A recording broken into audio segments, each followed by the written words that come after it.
कुरुक्षेत्र की भूमि पर 18 दिनों तक लड़े गए महाभारत के भीषण युद्ध के बारे में भला कौन नहीं जानता।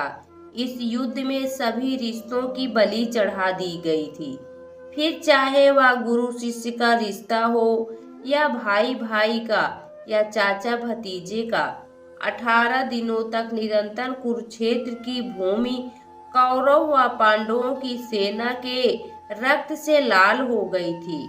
महाभारत का युद्ध समाप्त होने के पश्चात विजय तो अवश्य ही पांडवों की हुई थी, लेकिन तब तक बहुत देर हो चुकी थी, क्योंकि उन्होंने भी बहुत कुछ खो दिया था।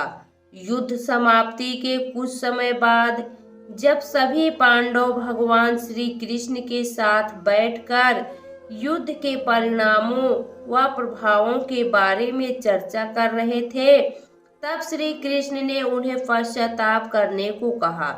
श्री कृष्ण के अनुसार पांडवों के ऊपर ब्रह्म हत्या, गौ हत्या, कुल हत्या, गुरु हत्या इत्यादि कई पाप चढ़ चुके थे। इसके लिए उनका प्रायश्चित करना आवश्यक था। पांडवों ने इसका उपाय पूछा तो श्री कृष्ण ने बताया कि उन्हें इन पापों से मुक्ति केवल भगवान भोलेनाथ ही दे सकते हैं। इसके पश्चात सभी पांडव भगवान श्री कृष्ण की आज्ञा से भगवान शिव से मिलने काशी नगरी की ओर चले गए। श्री कृष्ण के आदेश अनुसार सभी पांडव भगवान शिव की नगरी काशी पहुँचे। हालांकि भगवान शिव को पांडवों के उनसे मिलने आने की सूचना पहले ही मिल चुकी थी, लेकिन वे उनसे मिलना नहीं चाहते थे। भगवान शिव पांडवों के द्वारा किए गए ब्रह्म हत्या व गौ हत्या के पाप से अत्यधिक क्रोधित थे, इसलिए वे पांडवों से बिना मिले ही वहां से चले गए।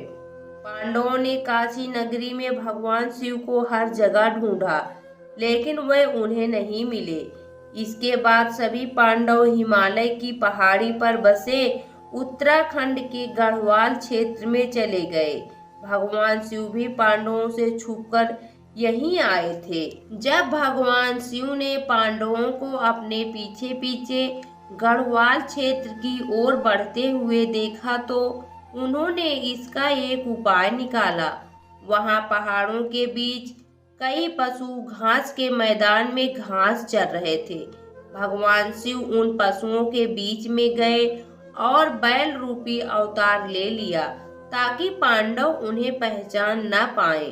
गढ़वाल के पहाड़ों पर भी पांडवों ने भगवान शिव को हर जगह ढूंढा, लेकिन वो नहीं मिले। अंत में महाबली भीम को एक उपाय सूझा और उसने अपना शरीर पहाड़ों से भी बड़ा कर लिया। उसने अपना एक पैर एक पहाड़ी पर और दूसरा पैर दूसरी पहाड़ी पर टिकाया। गहनता से महादेव को ढूंढने पर लगा। भीम के विशालकाय रूप को देखकर पहाड़ों के सभी पक्षों में हलचल पैदा हो गई। वह इधर उधर भागने लगे, लेकिन एक बैल अपनी जगह पर स्थिर खड़ा रहा। उस बैल पर भीम के विशालकाय रूप का कोई प्रभाव नहीं दिखा। यह देखकर भीम समझ गए कि यही बैल महादेव का रूप है, जो बैल का अवतार लेकर हमसे छिप रहे हैं। महादेव को भी पता चल गया कि भीम ने उन्हें पहचान लिया है। यह देखकर वे बैल रूपी अवतार के साथ धरती में समाने लगे। भगवान शिव के बैल अवतार को धरती में समाते देख भीम तेजी से उनकी ओर लपके और बैल की पीठ अपने हाथों में जकड़ ली। भीम के द्वारा बैल की पीठ अपने हाथों में जकड़े जाने के कारण वह वहीं पर रह गया, जबकि बैल के अन्य 4 भाग उत्तराखंड के 4 अन्य स्थलों पर निकले।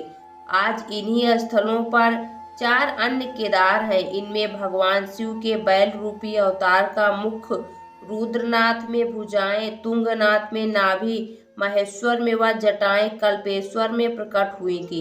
इन्हीं 5 जगहों को सम्मिलित रूप से पंच केदार के नाम से जाना जाता है। भीम के द्वारा भगवान शिव के बैल अवतार की पीठ पकड़े जाने के बाद वह वहीं रह गई थी।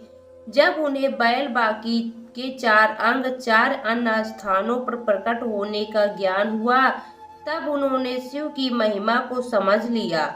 इसके बाद पांडवों के द्वारा ही इन 5 जगहों पर शिवलिंग की स्थापना, शिव मंदिरों का निर्माण करवाया गया। इससे भगवान शिव सभी पांडवों से अत्यधिक प्रसन्न हुए और उन्हें सभी पापों से मुक्त कर दिया।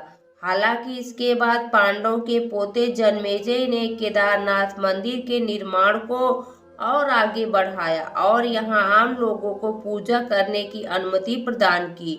इसलिए केदारनाथ मंदिर के निर्माण में जन्मेजय का भी योगदान था। समय समय के साथ पांडवों के द्वारा बनाया गया यह मंदिर जर्जर हो गया, वह कई जगहों से क्षतिग्रस्त हो गया।